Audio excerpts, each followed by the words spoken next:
We have a special guest with us this week, Brad Shilton, one of New Zealand's leading professionals who's preparing to defend his title from last year, where he won his first 72-hole event on the Australasian Tour at the South Pacific Open Championship. Brad, you won a little against the odds, I suppose, last year because you hadn't been playing much golf when you went up to Namur and won. How are you feeling now, a week out from having to defend your title?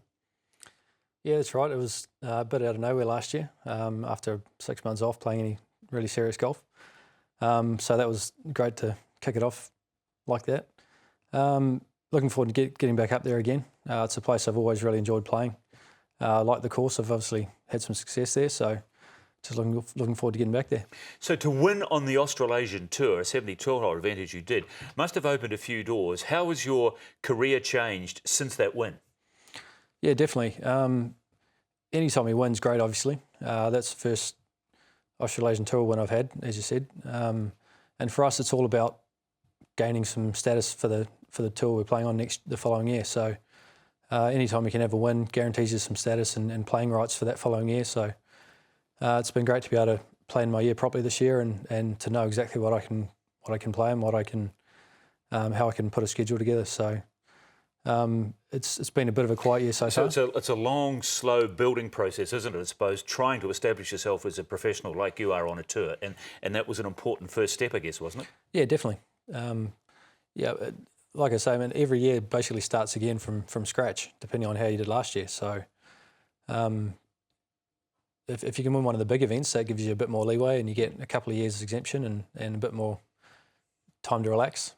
And what about confidence? How much confidence do you take from a win like that into the tournaments that you've played this year? Yeah, plenty. There were plenty of good players up there last year. We had Matt Griffin, who actually won that event the previous year, and followed that up with, I think he's had 2 or 3 wins on the One Asia Tour now.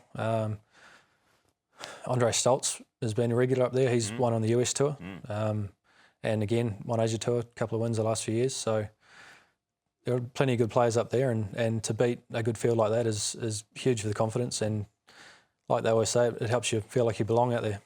Tell me about your year in 2013. You've played, what, about probably a dozen 72-hole events, and I imagine a few Pro-Ams along the way as well. Where's your game now? Bit scratchy at the moment, to be honest. We've just got back from a couple of weeks in Queensland, where we had the first event of the Aussie Tour for this half of the year. Finished about 50th, I think, and then we had a big Pro-Am the following week and was middle of the pack there as well. So it's not quite there, but it's not far away, and we've got another couple of weeks at home now to work on the game and get ready for Newcastle. You've also been playing on the One Asia Tour this year as well. How significant is that, and what have you made of the One Asia Tour in terms of how you've gone? I've played 4 events, I think, so far this year. Played pretty well at the first one. Didn't have a great start, rough first day, but after that played really well, especially second and third rounds. Finished sort of mid-20s, so it was a good finish considering a bad start.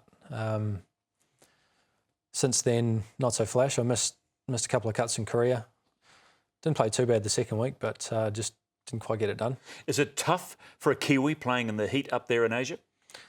I guess it can be. It's certainly different to what we get at home. But I've played a lot of golf in Asia over the last 10 or 12 years, I guess. And what, as an amateur as well, yeah. As an amateur as well, yeah. New Zealand Golf sent us to play in Asia a lot before I turned pro. I think as long as you know what you're getting yourself into, and you prepare well and look after yourself when you're on the course, drink plenty of water and eat the right food and everything, it's not that tough. Speaking of Asia, Brad, we've got this affiliation now with the Japanese Tour and the New Zealand Open, which is kicking in even bigger form next year down there in the hills for the New Zealand Open. Does this interest you? I mean, I guess you want to play in the New Zealand Open for all sorts of reasons, wouldn't you? Definitely. It's our national open. I've been lucky enough to win 3 of the other national titles in stroke play, so that's hopefully the last one to tick off the list. But aside from that, it's a great event now.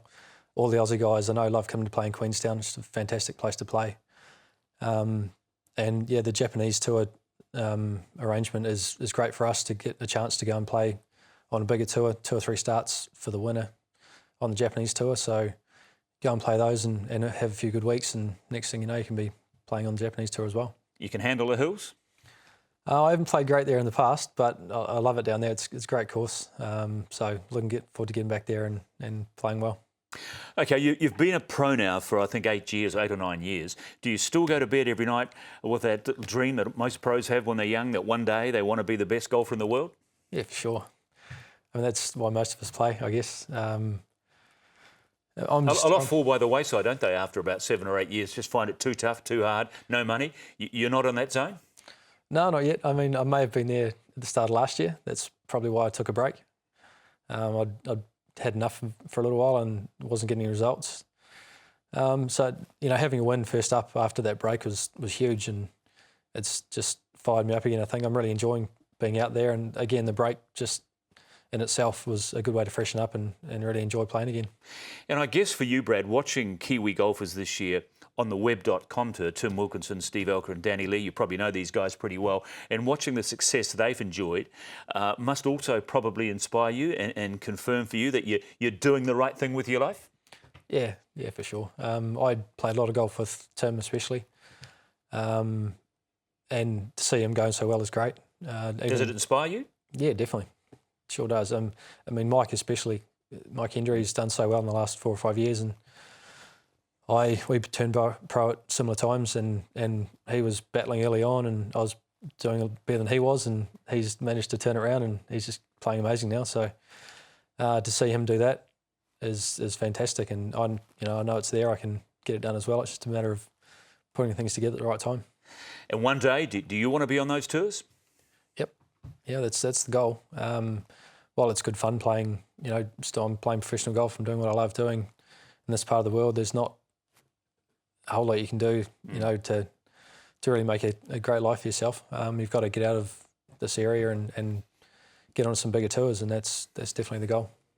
So do you get a bit frustrated that you can't play more 72-hole tournaments? I mean, as I said, I think you've played about a dozen in 3/4 of the year gone. Ideally, you'd like to play more? I think ideally maybe 25 to 30 a year. Again, it depends how you're going. If you're playing great, then you're making a whole lot of money on a big tour, then you don't have to play so much. But Aussie Tour, we only have, I think, about 14 events a year. So mix that with another 6 or 7 One Asia events. It's only 20 odd. So it'd be nice to play a few of the Charles Tour events in between the bigger ones. But unfortunately, they've clashed with a few One Asia events and Aussie Tour events this year, so haven't been able to play them. Well, good stuff, Brad. I'm sure you're going to be in good nick when you get up there to Noumea to defend your South Pacific title. And we wish you well, and hope it provides another step for you on the way to becoming the best golfer in the world one day. Thanks very much.